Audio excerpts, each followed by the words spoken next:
Do we have to whisper on it? Yeah, I think so.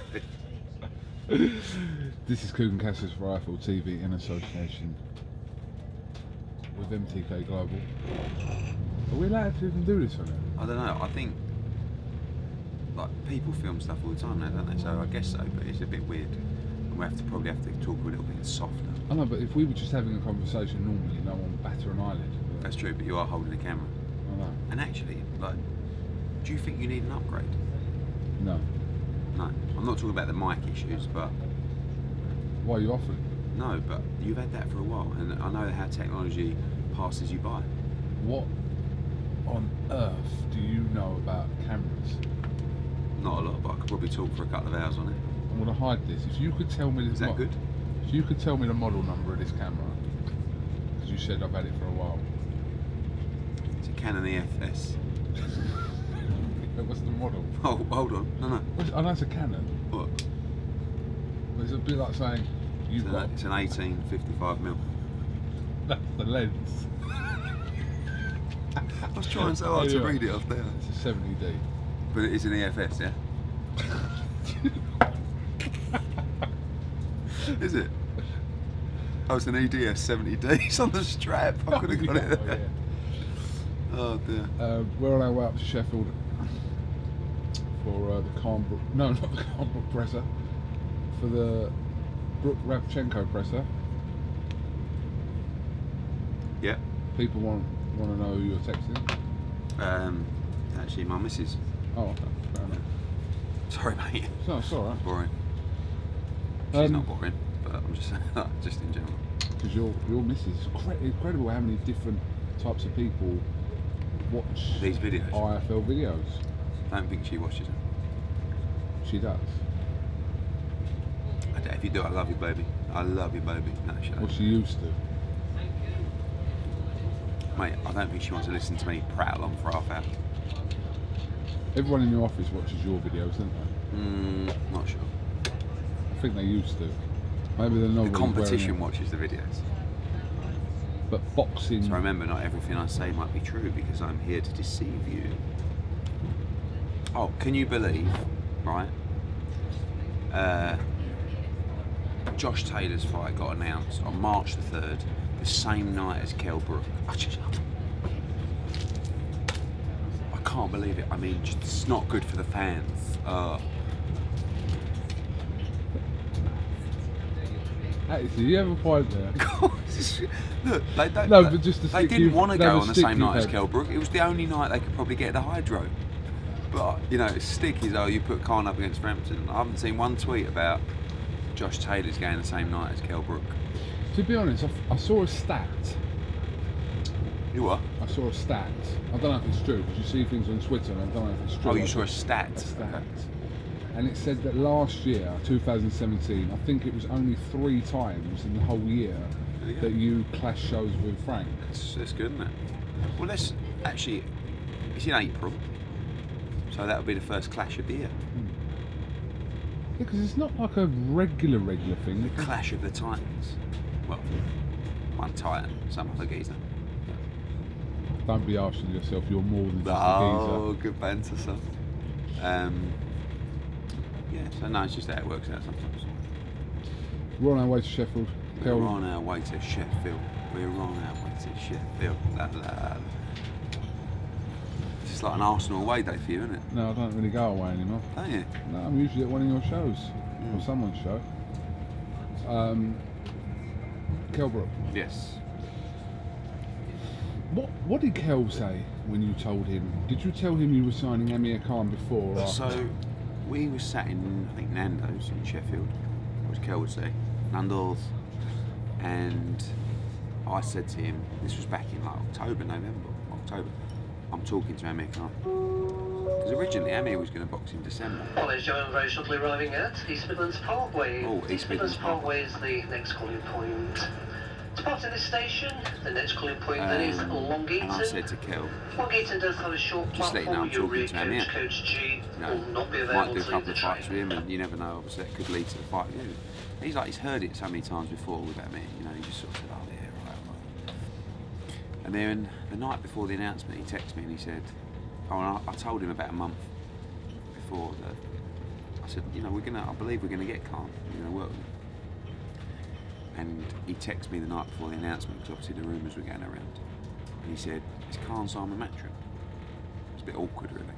And I went, "Yeah, I told you." He went, "Oh, I didn't know." He said, "Tell him that fight's got to happen by the end of the year." I said, "Look, we'll see." I said, "But it's good news, you know, it means that there's no barriers to the fight. Ultimately, it's the biggest fight out there for both of you, I believe. So hopefully we get it made." And to be honest, I don't know, I mean, you'll interview him today. It's kind of spurred him on. I don't know whether it's the competition within the camp and within Matchroom, or just that the possibility of the Khan fight is a lot closer now, because he's really, I mean, look, he was training hard, but Dom said to me, he's just flicked a switch almost since the announcement. Like, he's gone in pure beast mode. And he's got the bit between his teeth, and he's got a tough fight against Rabchenko. It's not an easy fight to come back into. You know, it's not as if Rabchenko, you know, Rabchenko is a puncher. He likes to come forward, he's very aggressive, he's got a good work rate. Coming off the back of Kel's last two fights is a tough fight. But I think, I mean, I kept him in the loop the whole time, but I don't think he ever felt it was going to happen. And now it's happened. I think at first probably it was a little bit of a shock, and then now I think he's feeling really good about it. Can you compare it to when you told Joshua you were signing Dylan White? Was it a different kind of thing? I told Josh about that as well. Before Josh ain't really like that. He's sort of like, he understands the landscape, and he knew that was good business. He knows that Dylan White's very entertaining, he's a good fighter, and AJ also wants to fight Dylan White again, so it just makes sense, really. When it was announced that Coley Chamberlain was going to be co-promoted with yourself and Nancy Joshua, obviously people started sort of being a bit cynical about. Yeah, it was funny. Yeah, and I asked Joshua about it the other day. Did you? Yeah. What did he say? I haven't seen it. It's kind of a tongue-in-cheek response. Yeah, I mean, I said to him, we're going to do a Coley Chamberlain. He manages a Coley. I said, do you want to co-promote it with me? And he said, well, what do I have to do? I said, come to the press conference, use your social platforms, push it as hard as you can your end. Obviously has a massive fan base. And he's very advanced in his thinking on business, and he understands things very quickly, and he understands the value that he brings, etc. So I said, let's go 50-50 on the show. Now, I didn't know he was going to sell 7,000 tickets. So actually the way that it's worked, and him, and don't forget, it's not just Anthony, it's AJ Boxing, his Soapbox as well, which is his PR company that he works with, all getting behind the event, and he's added a lot of value to that event. How many tickets would we have sold without Joshua? I don't know, but not as many, that's for sure. So it now works out that everybody's going to make money. Coley and Chamberlain, obviously, us, AJ, and it's been a fantastic model. And it's actually, we've already been talking about other stuff moving forward. He doesn't want to be a promoter.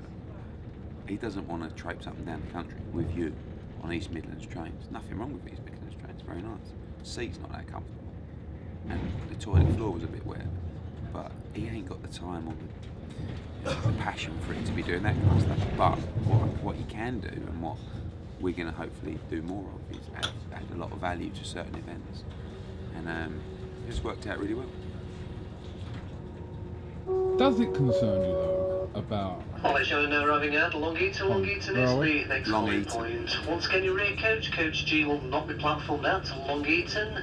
Departing this station, next calling point is Derby. What, I mean, the original thing was about people cynically kind of looking beyond this. Yeah, no, not for that. Look, I mean, when you talk about AJ and Matchroom, yeah, we know what we're doing for the next couple of fights. Beyond that, will he extend his agreement with us? Yeah, probably. I believe so. But you can't. No thanks. We've done a brilliant job. and he knows that. And we work excellently together. He's making a lot of money. What will be, will be. I believe we'll work with Anthony Joshua for the rest of his career. But I think the promotional thing, he's not interested in being a co-promoter on his shows and doing unnecessary work.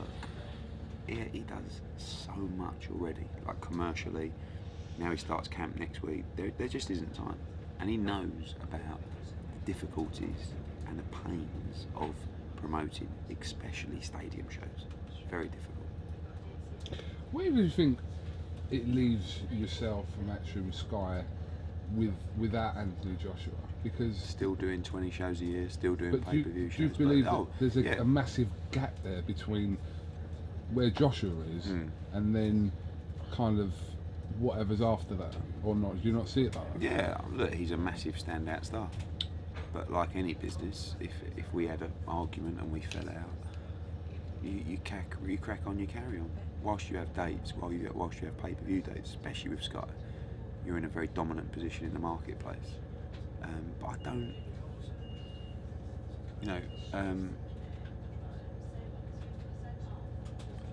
my relationship with AJ is not, I don't sit there and think, oh my God, will he re-sign next year? Or I believe in what we do. I believe in our ability. I believe in the job that we've done. So, and I believe in our relationship as well. We're both people that are very big on loyalty. And I think he's very happy. Maybe in 2019 we'll find out. But I don't see anything but a continuation of our working relationship, and actually a continuation of him being part of the business as well, because he's looking beyond his career as well, and that's something you always have to think about. And also his involvement in our US business as well, which is something that people don't see this kind of stuff behind the scenes.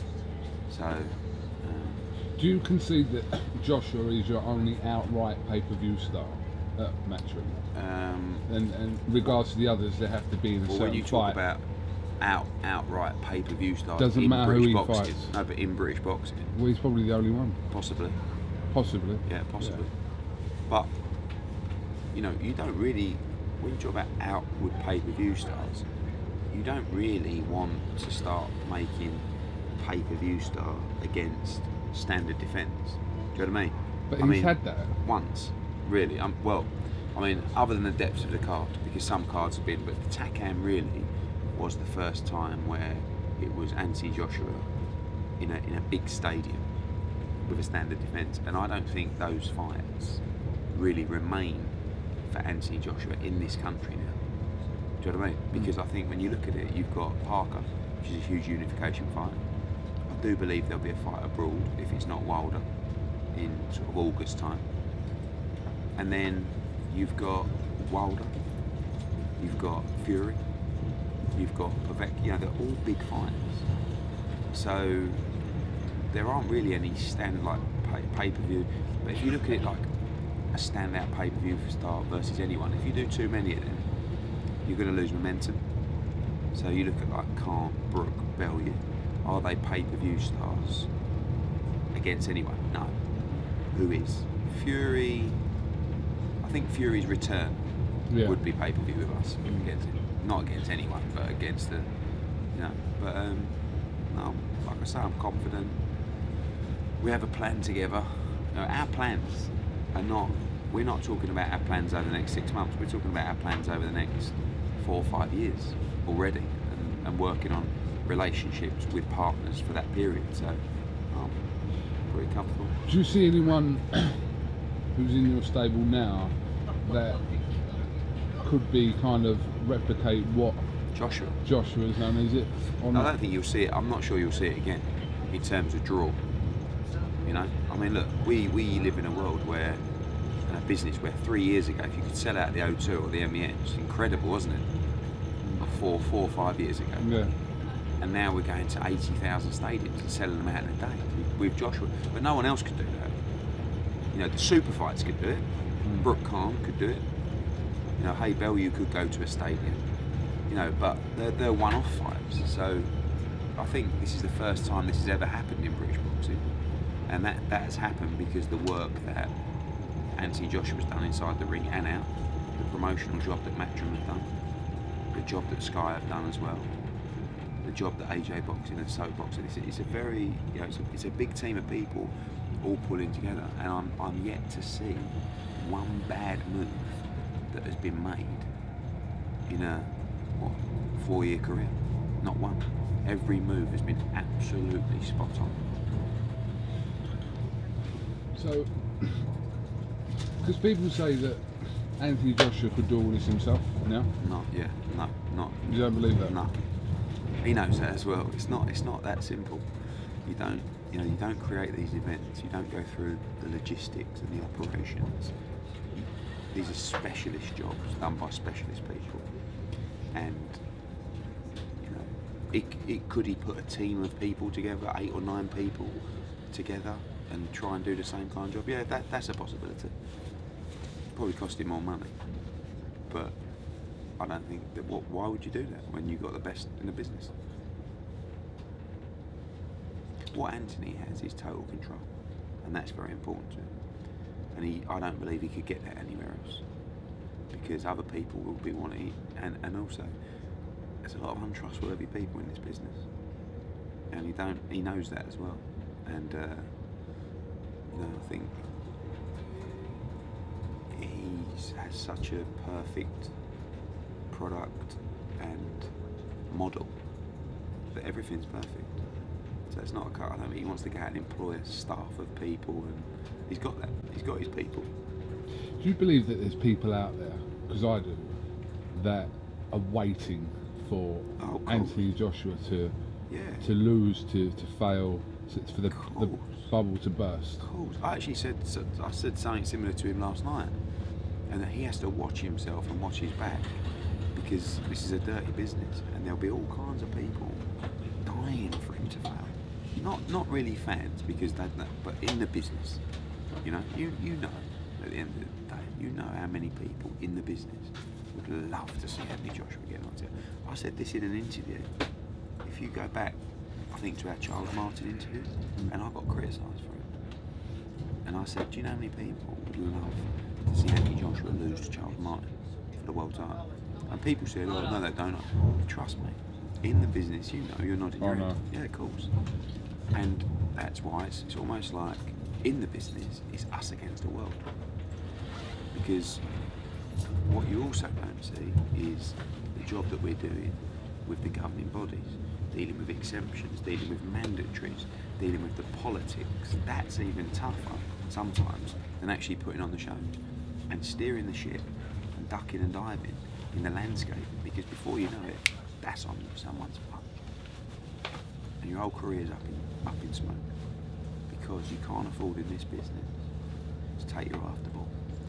If you think you can do it yourself, or put a team in place and train them up, or let them learn, or aren't as good as someone else, when you're operating at this level, no room for errors.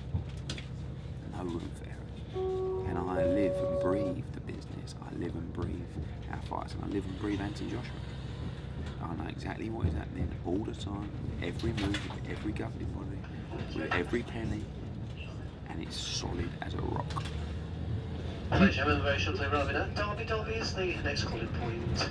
Change of Derby for Matlock, Stoke, Uttoxeter, Crewe, personal trains to Tamworth, Birmingham, other stations to the southwest.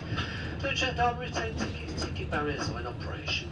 Departing Derby, next calling point Chesterfield.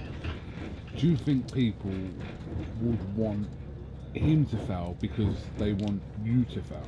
Probably a bit of everything. Just to kind of, maybe nothing personal towards him, but yeah, maybe because in it the business. it affects you. Yeah, in the business. Oh, of course. But let's be honest. Who in the promotional business doesn't want to see me fail? It's a very small percent. You're laughing. I mean, let's be honest. Like, promoters are bitter people generally. Like, I don't know many promotional companies deep down who wouldn't love to see Eddie fall flat on his ass. Might happen one day. But I understand that, and I know You said yourself the other day, it's competition, so yeah, but why wouldn't not, you? It's not dissimilar to life, isn't it? You can be buzzing 1 second, on fire, you get the worst bit of news, or your whole life falls apart. It's the same with any business.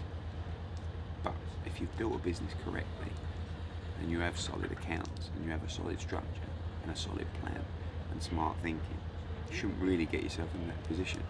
And I feel like with what we've built, with the dates that we've got in the UK and the US, the reputation we've got, it'd be very difficult for us to mess it up from here. And if we did, it would be poor from me. So we can have a good year and a slightly worse year, but I think with what we've built, if we were to mess it all up from here, I think I deserve a little kick. Can I get a coffee, please? Coffee. Please, yeah. Thank you. Does that furthest load? Do you want milk in it? Macaroon. A macaroon. Do you know what? I've just gone 2s up on a Belgian chocolate Would you like anything? biscuit, so I think I'll pass on the macaroon. I'll have one on the way back. Treat myself. Thank you. No, thank you, thank you. Push the boat out. What, macaroon? Yeah, so I'm just I'm enjoying the challenge at the moment. I'm really enjoying looking into new markets as well, whilst not taking the eye off the UK, because that's bread and butter. I see someone tweet you about rugby league the other day. You gave one of them. I can't do the eyes. People ain't going to see it, but it was one of them eyes. One what? Or we've had a couple of I think people sometimes look at sports that are struggling and think that we can walk in and give it the matchroom touch, which is a little bit of magic sprinkle that really revolutionises and turns sport around. And we've done it in snooker, we've done it in darts, of course, and we've done it in boxing. How's the gymnastics going? Gymnastics, we're working in, yeah. What was the other thing you got into? Netball, ping pong, 9-ball pool. What was the last thing you did? World Cup of Gymnastics. That was the Yeah, and then we're doing the fast 5, netball and basketball. So I think people in the rugby league infrastructure look at us and say, we've got an unbelievable relationship with Sky. They've turned sports around that have been flat. Could we do that in rugby league? Yeah. I believe I can do it in all sports. But maybe that's just me being arrogant. But I believe our infrastructure, our brains, our ability to sell and promote, if we have the right product, it doesn't mean that we could walk into a sport that's just it's not talk about rugby league. So wasn't Leighton Orient the right product? Leighton Orient was a bit of fun, and it was something that grabbed hold of our heart. And we were there for a long, long period of time, losing a lot of money, but we loved it. And you can't buy certain days and experience. My old man said to me the other day, talking about, he said, you've had so many highs in boxing. You know, I did it for 20 years and I probably only had about 3 or 4 nights like you. You've already had a dozen that you can remember for life. And what Leighton Orient gave us was actually as a family. You know, we loved that club, loved it. And talk about away days. I would go away 1 season, 2 seasons. I went nearly every away game. And you know, you drive home on a Saturday afternoon, probably like most fans really. Sometimes just pissed off because you've lost, and other times just buzzing because you got the win. You know, we had some great days out, and we got promoted at Oxford. It was just one of the best days, probably one of the best days of my life. And we're running on the pitch and just faces after that night. That was a messy night with the players, and just, you know, getting to the League One playoff final, getting done late on, after being 1-0 up, or 2-0 up, I think. And then, you know, but we couldn't turn around Leighton Orient because there's some things you can't turn around. But rugby league is a great sport. Rugby league has a huge fan base. It's just in the wrong hands, that's all. And The world's changed. The way that you promote sport has changed completely. And anybody that doesn't embrace the new age is finished. That's why it's so difficult for older promoters now. My dad couldn't come into boxing now and have the same effect that I'm having. One, he's not the market. Two, he doesn't understand the market. And three, he doesn't understand the way that particularly people engage, communicate, or use technology. My name's But Philip what he and I'm is- your train manager. This is the 11:05 East Midlands train service to Sheffield. We're calling at Chesterfield. We do arrive Sheffield 11:40. Next calling point is Chesterfield. What my dad is an incredible numbers man, an incredible salesman, and he's relentless. Relentless. You can't beat someone that's relentless because they'll always keep coming, and that's what he's done throughout his whole life. Even when he's gone through bad times, he's just been relentless. He's always said to me, I think we were talking about a recession. I said, well, what happens in a recession? He just said it's very simple. You get up an hour earlier, and you go to bed an hour later. You work your way out of it, and he's done that before. And he is just a relentless individual, and so am I. And I have that in me as well, where you can't really beat me. Because I have the ethos that, and this is going to sound incredibly arrogant, but I'm going to say anyway, I'm the best out there. And if I work harder than everybody else, how can you beat me? And you know what? The same applies to you, just so people don't think I'm too arrogant. The same applies for you in IFL. You're the best out there, right? So how can you be beaten? Well, you don't work as hard. You don't put the hours in that you've always put in to get to where you are. You start taking your eye off the ball, take your foot off the gas, complacency. That's how you'll get beaten in IFL, because there'll be some upstart that's hungrier than you. And that translates in business, in social, what you're doing, in fighting, in sport. The moment you get out-hungered, I'm not even sure that's a word, but it sounds great. You get out-hungered, you get out-hustled. Let's talk about AJ, we always talk about the hustle. Don't stop hustling. Doesn't matter if you're hustling in the gym, doesn't matter if you're hustling at the board. Got to get on the hustle. You've got to out-hustle everyone, got to outwork everyone. And that's got to be the same for anybody. Doesn't matter if you're flipping burgers or you're doing multi-million-pound deals.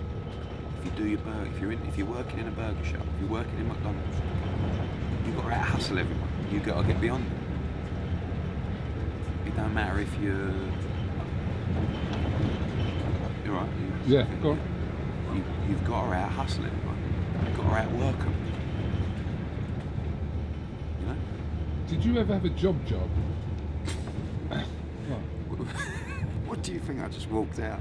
My old man went, there you go, son. What was your first job? So my first ever job was working in Weatherseal Windows in Romford, selling double glazing. So that was at about 15. I used to finish college. Phone sales? Yeah, so I'd finish Go on, college. give us a go. 6 to 8. I'd be, good afternoon, my name's Eddie from Weatherseal Windows. How you doing today, sir? Oh, fuck off, mate. No need for that, sir. You having a bad day? Listen, mate, I want to talk to you about windows. Well, you could let me know what windows you got, sir. I've just had them done. Really? PVC, aluminium or wood? Well, I went for the PVC. And now you've got a sheet of objections. PVC, I've got to say, sir, when did you get them done? Market research shows they can sometimes let the wind in. Oh, you know what, it has been a bit drafty lately. I know. I'll tell you what, you should have gone for the aluminium. Do you know why, sir? Because this. Listen, mate, I don't want to talk to you about double glazing. Okay, but let me tell you, when it starts getting drafty in the winter, don't come crying back to me, sir. What I'd like to do is just send a sales team around, just for 10 minutes, just to sit down and talk to you about the possibility of switching your PVC windows to aluminium. No, mate, I ain't got time for that. Listen, it's 15 minutes. It's absolutely free. No problem. They're good lads. Oh, go on then, mate. Bang. So what happens then is I was on £3 an hour, right? What year was this? I was 15, something like that. So 1970. 1994, something like that. So you're on £3 an hour. So you go and you get a phone book like that. You've got to go through the whole phone book. £3 an hour. When you get a lead, which is what I just explained to you then, you get a £5 bonus, and your money for that day goes up £1 an hour. Yeah. So if you're doing 3 hour stints, which we were doing, £4 an hour. Go on. plus a fiver. Right, it was mega. So you get the lead, you go into the sales room, which was obviously the elder people, and I got one. Like this geezer, Dave, he's got PVC windows. I think I can talk him into getting aluminium windows. But that's not my job. My job is just to provide the lead. I did that for, I don't know, a year, something like that. It's just after college. But what that teaches you is, if you can sell double glazing, you can sell anything. Have you applied that to boxing? What? Anything. I can sell anything. But if you have the product, you can't stop me from selling. How was Weatherseal? What do you mean? Like, as a product? Did The you window, believe in the product? I don't know.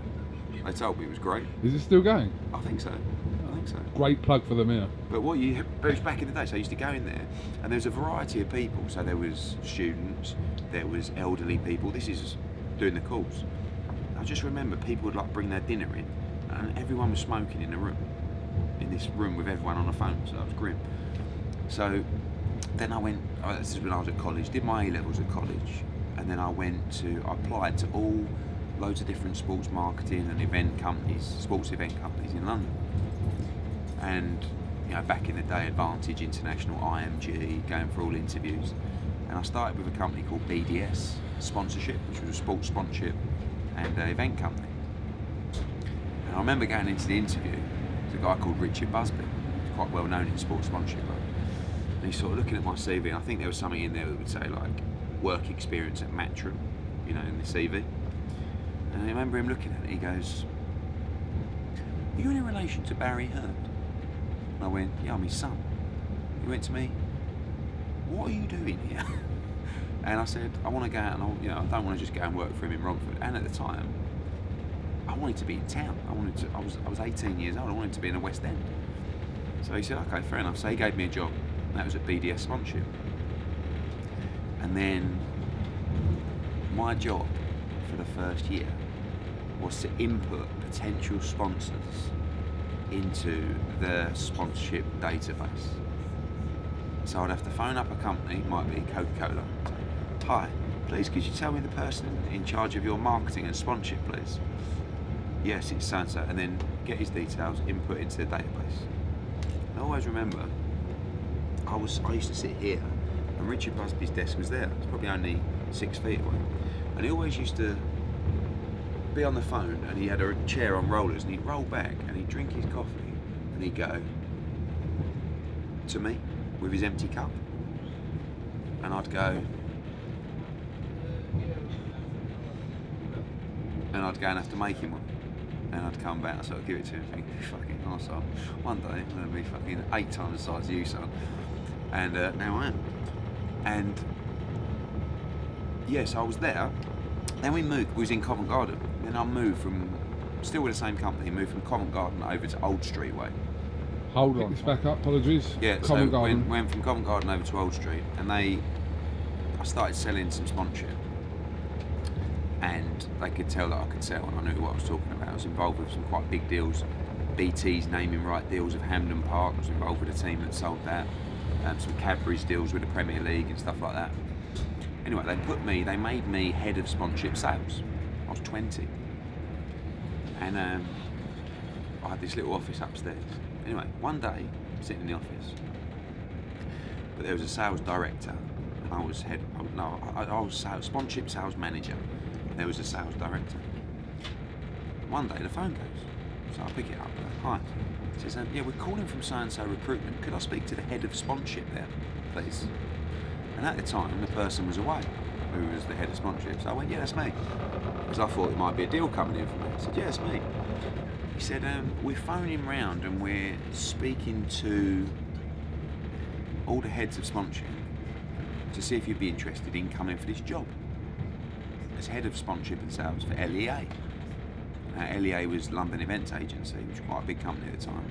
They had a management arm, a sponsorship arm. Duncan Goodhue was a director. So I said, "Yeah, what's the package?" Right? So he said, "Well, it's £35,000 a year." Well, I think I was on about 18 grand or 17 grand a year, something like that. So I was like, "Well, we'd have to talk about the package, but yeah, I'd be interested in going for that." Anyway, next thing, send my CV in. They've called me in for a meeting with LEA to go for this head of sponsorship sales. Anyway, I had one meeting. I thought, nah, I'll get it. I'm a bit young, aren't I? Most people going for it 30, 40. And then I phoned up and said, we'd like you to come back for a second interview. Blimey, what a touch. Anyway, went back for a second interview. Had the interview, called me back again, sat down and said, listen, there's 3 people we really want to give the job to and you're one of them. But we feel as though you're lacking a little bit of experience, but we want to give you a go, we want to back you. But we feel that £35,000 is a lot of money for someone of your age and your experience. Yeah. Said, so we'd like to offer you £32,000. I was like, I don't know, it's a big move to step away from the other company. Bosh. Done. Went in there, and then I started working for LEA. They had a spin-off company called LEA Lenorum, which was an athlete management company. So I was representing Ian Botham, actually, at the time. Beefy, done a Scrumpy Jack cider deal for him and other bits and pieces. And then we decided to start a golf management division. So, as LEA, I went off and we started signing up golfers on the European Tour and the PGA Tour. So we was just an agent, a sports agent for them. And that's something actually that's put me in good stead for what I do now, which is essentially managing the careers of athletes. After about a year there, I started thinking to myself, you know, I really want to, there's things I want to do, I don't feel like the company's doing it right, so I set up Matchroom Golf Management. And that was co-owned between Matchroom and Stella Promotions. Stella Promotions is Jonathan Barnett and David Manasseh, who are probably the biggest football agents out there. They had at the time and still have Gareth Bale, Ashley Cole, Wayne Bridge, Shaka Hislop. I mean, they had like 400 footballers. So we set up in their office in Mayfair. And then for the next 6 years, I suppose, for 4 or 5 years, I travelled all around the world with the PGA Tour and the European Tour, representing probably like 18 golfers, something like that. And then I started getting a little bit bored of it, to be honest with you. The buzz weren't really there for me. You know, it's great when a player would win a tournament, but it's a lot of travel. And then we started looking at televised poker, and I started creating all the televised poker events that you used to see on TV, multi-million-dollar buy-in tournaments, and that was just mental. Like the characters you meet in poker, the stories, the people trying to get money out of people, entry fees here, he's knocked you here, he's bounced the check, he's sending someone down to pay the money. I was mad. And that's when I went to the World Series of Poker and met Audley Harrison. And that's where it began. Yeah. So that was my life story in 10 minutes. What about you? What did you do when you left college? I genuinely don't know this, by the way. When I left school, I was in the catering industry. Were you? That explains a lot. Yeah, go on. In what way? You worked in Wimpy? Pizza Hut. Did you really? Yeah, Right, I was in the catering industry. I worked in Pizza Hut. A127. Did you? You know the one on the A127? It's not there anymore. It's Right, in okay. Nando's. Oh, right, okay. Do you know what I'm on about? Where the Basildon turn off is. Oh, right, there's yeah. Mayflower Retail Park. Okay, yeah. I know Mayfair Retail Park. Yeah. So you worked in Pizza Hut there? Yeah. So I was on £3.15 an hour. That was more than Weatherseal. Yeah, but you're talking a difference of about 15p. No, not really. Did 4 they boot years. you out for nicking all the grub? No. Go on. So how long did you work at Pizza Hut for? 2 and a bit years. Right. That's a long But time I loved at Pizza it. Hut. Did you? I absolutely loved it. Did you have a hat? Did you wear a hat? Yeah. Did you? Like one of those? When I was waitering, you know, Yeah. didn't have to wear a hat there. But in the kitchen, Okay. obviously. Health and safety. Okay. Section So you finished school, college. First job, Pizza Hut, job, yeah. 16. This is unbelievable to know this about you, because I have no idea. Okay. I've known you for like 5 years. 7. Is that how long it is? Yeah, 7. Bloody hell. 210. So my friend, so you've got Pizza Hut there, and then about 100 yards up is the McDonald's, the 24-hour McDonald's on the A127. You must have been there at some point. Yeah, I know that one. Yeah, that's the same Before one. you turn left to Billericay, right up the back. Yeah. Yeah. So my neighbour worked at McDonald's. Oh, bidding war. So he goes to me, I don't see why you don't come and work there. And I went, what? He went, £4 an hour, mate. I went, £4 an hour? He went, yeah. He said, you're going to have to work there a good year before you get to £4 an hour. You can start off at £4 an hour. So I said, right, get me an interview. But all my mates used to go in there, so I had to do it. So no one saw me. But when he was for this interview at McDonald's, got it. Told Pizza Hut I was leaving them. But they weren't happy. But didn't actually officially do it. I did my shift at McDonald's first. Right. I wanted to see what it was like. How was it? Went there, it was horrendous Up, because, and the main reason But you don't. You're behind the counter, aren't you? All the I time. was You doing can't really chicken walk about. sandwiches Yeah. all day, for 10 hours. Can you just explain to me, right? So when you do a chicken sandwich in McDonald's, is it all? Is it? I mean, now obviously things are developed because it's all computer based, isn't it? So it's like bun, mayo, and all that sort of stuff. Yeah. Would you actually? So you get the bun.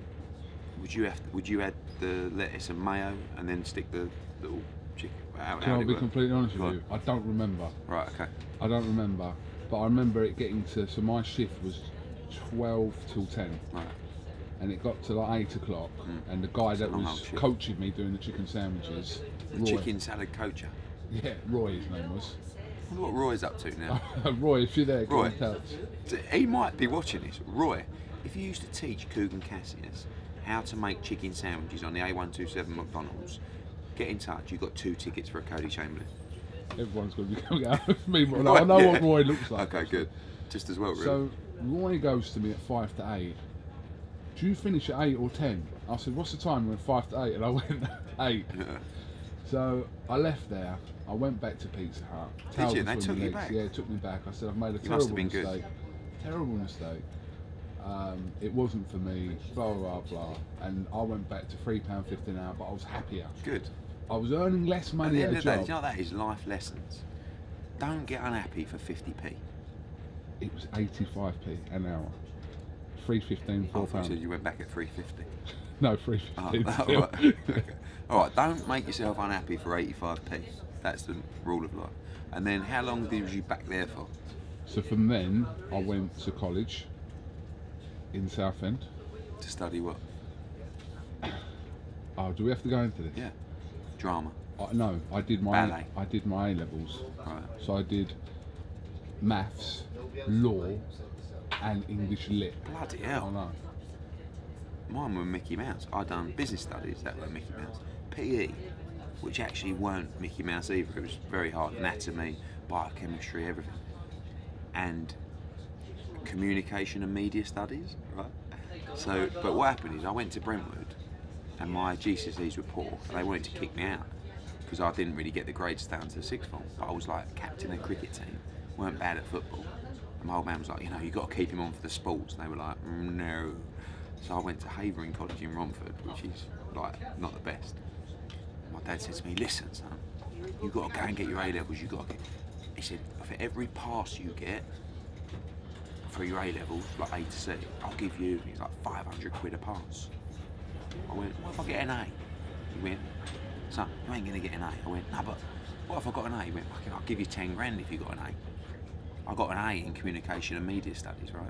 I remember getting my results. I went, Bazza, I got an A, 10 grand. He went, what in? I went, communication and media. He went, that don't count, that ain't a proper A level. So I got 500 instead. So go on, yeah, so you done your A level. So I actually did a week at St Martin's. In HEARN. HEARN? Oh, Yeah. right. It's a good school there. But I didn't like it. Yeah. So I left there, went to Southend. And then what about when you come out of college? But then I went on to university. Did ya? Which Oh. one? In Have you got Hertfordshire. honours? Yeah, I Shut got a BA. I have a What? BA. 2-2. A 2-1. Really? Yeah, I In got what? in performing arts. Oh, hello. No, but it's the same as your A in. Nah. I got a 2-1. Yeah. Do you want to dig out the old picture Really? of the That is gown and unbelievable. Do you know? Actually, I shouldn't say this. Weirdly enough, do you know who gave me my thing? You know, Who? sometimes they invite people down to hand you your thing. Your, Wayne Sleep. No. Graham Norton. No. Cliff Richard. Really? Cliff That's mega. Richard handed. Yeah. So is that when you went into the acting? From there? Yeah. And then. And you've been in EastEnders? Yeah. How many films you done? I've done about 9. James has done about 17. Really? Final point on this service. But that's how we is met. We was on a film set Really? of Ricky Grover. You know Ricky Yeah. Grover? Do you know him? Yeah. He was making a film called Big Fat Gypsy Gangster. Oh, I remember that, yeah. We met on that set. I remember that, because when I first met you, you gave me the DVD. Did I really? Yeah, still in the car. The one he sold. He had about 8 cars since then. We met on there. We were in a trailer, Yeah. and James was rapping to me. Oh, yeah, because he was an MC, wasn't he? He was rapping to me, seriously. But he was like, I was like, all right, okay. Got chatting. We went Did you and both filmed. have interest in boxing then? It was just something that... Yeah, we did. Because remember when at first IFL was like, weren't just boxing, was it? No. Basically anything you could film. Basically anyone and Yeah. anything. The first thing we went to film. Because it used to be IFA, didn't it? No, it was I I Film Film Anything. London. No. Do you want to know? Yeah, go on. We went to film. Do you know the rapper Omarion, Yeah. who sang that song Icebox? Yeah. So he was performing at Leicester Square. So Yeah. James rang me up. He's going, right, we've got a gig tonight. I think we was getting paid about 200 quid Yeah, to film him. to film his performance. Yeah. So we went there, filmed it. We had nothing started. And then the first thing on IFL, it was from 2010, was a comedy night we filmed. And then, yeah, there was stuff from there, a lot of stuff with Towie we used Yeah, I to do. remember that, yeah. Sugar Hut. Yeah, shout out Yeah. to Mickey Norcross, because he got us a lot of them Towie He did, he used to, interviews. I remember that. And then we did, the first boxing thing was a Ricky Hatton show we did. The And then you come to our prize fight in prize Liverpool. fighter Yeah. with Jane Couch. Came to your prize fighter, Yeah. met you. Our Yeah. first interviews online there, terrible. No, but not as bad as the day with Eddie Hearn. That was good. Hey, a day in the life of Eddie Hearn. You put a video out the other day and I clicked on it, and underneath, you know, it says the videos. It's Yeah. like It's a called day in No the life. Ordinary Life. Yeah. Mate, That was Darren Barker was in I that. know. At the time, I was like, yeah. Because that was 7 years ago. That would have been two. More, wasn't it? When you did, I'll tell you when it was. When you did prize fighter, the heavyweight one with Ty Fields and that 212. No, it was before that. It was in Liverpool, that prize fight. In Olympia. Yeah, but I'm on about when we filmed that. I don't know, but I just remember that I thought it was the nuts. I was like, yeah, I spoke to a few of my pals. I'm like, yeah, got a film crew today, follow me around. It's KUGAN and Jane Couch. Mate, it's so cringe now. It's like, here we are in my office. Frank Smith's in Yeah, I that. know. Yeah, that was two. So, Yeah, so unbelievable. You done well, son. You done well. seven. You're killing it now. Not yet. You are Not killing yet. it. But remember what I said. 85p be- better than. You have to be a relentless warrior. You do. You got to be relentless. That is a long old video, a lot of which was just me, like you talking, but with the face on me.